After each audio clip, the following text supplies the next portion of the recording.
Buenos días, espero que se encuentren muy bien.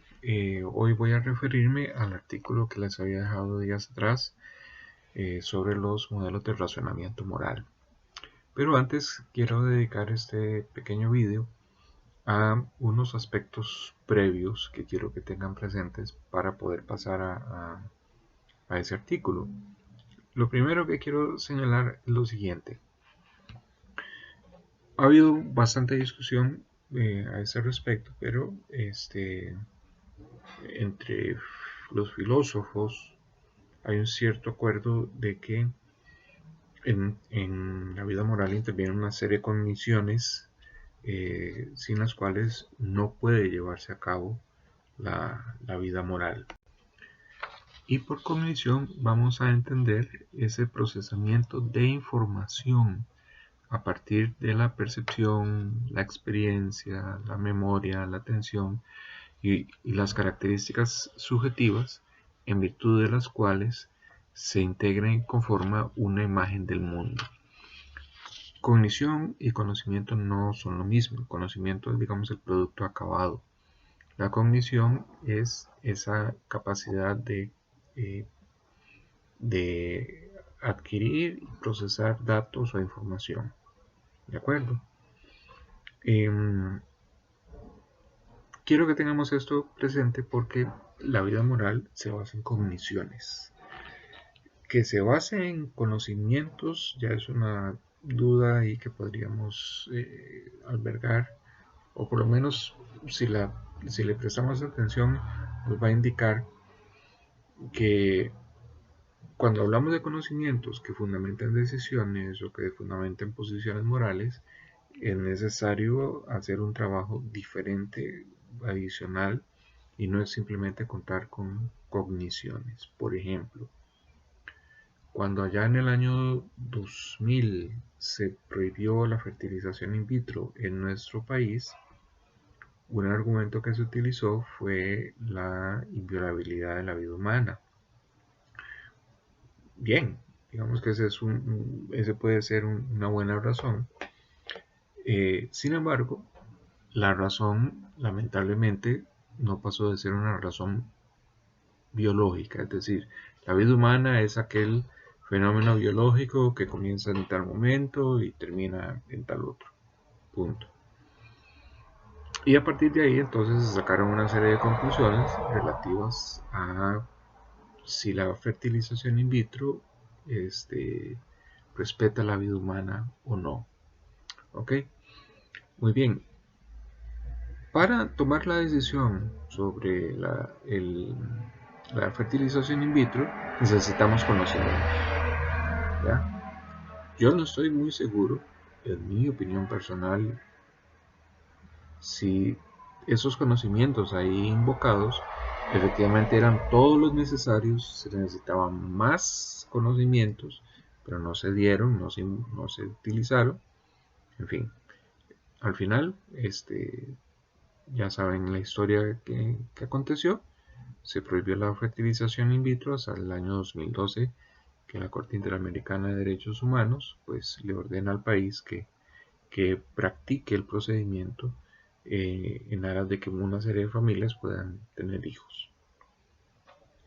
Pues bien, la vida moral se basa en una serie de cogniciones, por ejemplo, experiencias personales, el conocimiento de sí mismo, el conocimiento de los demás, también en conocimientos científicos, se podría, no, dejemos eso de lado, los conocimientos científicos no.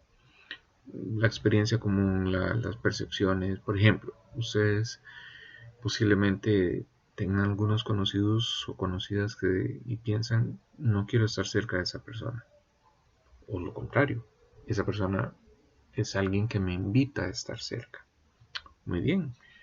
Generalmente esa percepción es una intuición. Por algo que vimos, por algo que oímos, por algo que nos hizo reaccionar. Nada más. No es propiamente hablando un conocimiento, aunque sí es una cognición como tal. Para que se convierta en un conocimiento, habría que darle una elaboración, llevarlo al lenguaje, etcétera, etcétera. Bien, hasta ahí quiero llegar con eso. Cuando hablamos de razonamiento, estamos hablando en una forma de producción de conocimiento que, digamos, se atiene a la lógica, sigue una serie de reglas, es decir, no se puede razonar de cualquier manera, sino que hay que razonar de acuerdo con una serie de reglas, de tal manera que las conclusiones que se alcancen sean efectivamente válidas. De eso se ocupa la lógica. Pero además hay que señalar aquí algo importante. El razonamiento moral puede tener diferentes versiones o presentaciones. Al final de cuentas, la característica común que todos los razonamientos morales siguen es que procuran dar con una razón que justifique una acción determinada como la correcta. En ese sentido, todo razonamiento moral es un razonamiento práctico. No todo razonamiento práctico es un razonamiento moral. La tecnología, el mundo de la tecnología, cualquiera de sus expresiones, está cargada de razonamientos prácticos, pero no son razonamientos morales. ¿Okay? Otro aspecto que quería referirme antes de pasar al artículo es la pregunta ¿cómo conocemos la moralidad? Que eso ha sido un tema de mucha discusión, algo ya hemos visto en uno de los artículos anteriores. Fue fundamentalmente porque no sabemos qué es la moralidad. Tenemos noticia de ella, y la primera noticia que tenemos es que yo soy capaz de elaborar un juicio moral y dar razones por ese juicio moral. Pero más allá de eso, no podemos decir mucho.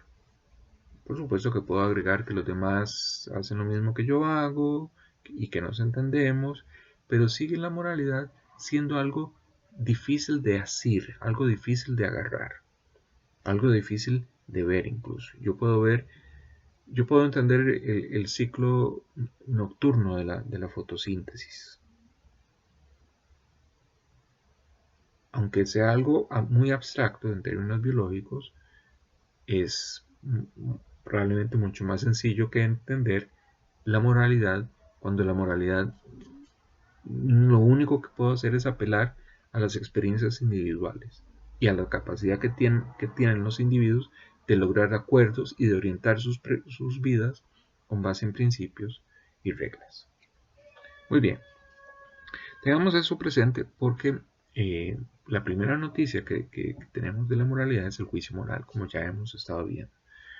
Muy bien, el juicio moral nos habla de una forma de pensar, de algo que no corresponde al mundo, que corresponde a nosotros, que es algo que depende de nosotros. El juicio es siempre mi juicio, pero lo puedo compartir con otros, pero el otro tiene que lograr una convicción para poder suscribir el juicio y así lo demás. Es decir, yo puedo dar razón de mi juicio, pero yo no puedo pensar que mi juicio sea el que valga para todos, porque todos tienen que intervenir y decir sí o no. Estoy de acuerdo o no estoy de acuerdo con ese juicio. Por ejemplo, cuando vamos a condenar a alguien públicamente. Entonces tenemos dificultades serias para conocer la moralidad. A eso vamos entonces a agregar que la moralidad la conocemos a través de la juicio moral. El juicio moral es relativo a acciones y las acciones son puestas en el mundo en virtud de ciertos razonamientos. No todo el tiempo razonamos, no todo el tiempo se razona moralmente. Hay muchos momentos en que sí, y hay muchos momentos en que actuamos en automático, es decir, sin mayor preocupación, sin justificar gran cosa, etc. No obstante, si nos preguntan por qué hice tal cosa, muy posiblemente seremos capaces de dar al menos una razón. Ya con eso es suficiente. Ya con eso podemos decir, bueno, no lo hice de manera reflexiva, pero a posteriori soy capaz de dar una razón que sustenta esa acción en particular. Y una última idea que quiero nada más agregar para que no lo olvidemos. La ética no sustituye la moralidad. Es decir, si nosotros estamos haciendo ética y en el curso hacemos modestamente ética, no estamos ni corrigiendo la moralidad de nadie, ni corrigiendo ningún sistema moral, ni pretendiendo que vamos a ser mejores personas porque ahora sabemos de ética y los demás no saben. Nada de eso. La ética estudia la moralidad, pero entre la ética y la moralidad siempre hay una distancia insalvable. La ética es un saber, la moralidad es lo que nosotros vivimos y cómo vivimos. Bien, hasta aquí quiero llegar con esas cosas. Reaccionen, háganme sus preguntas, sus dudas, mientras paso al artículo. Muchas gracias.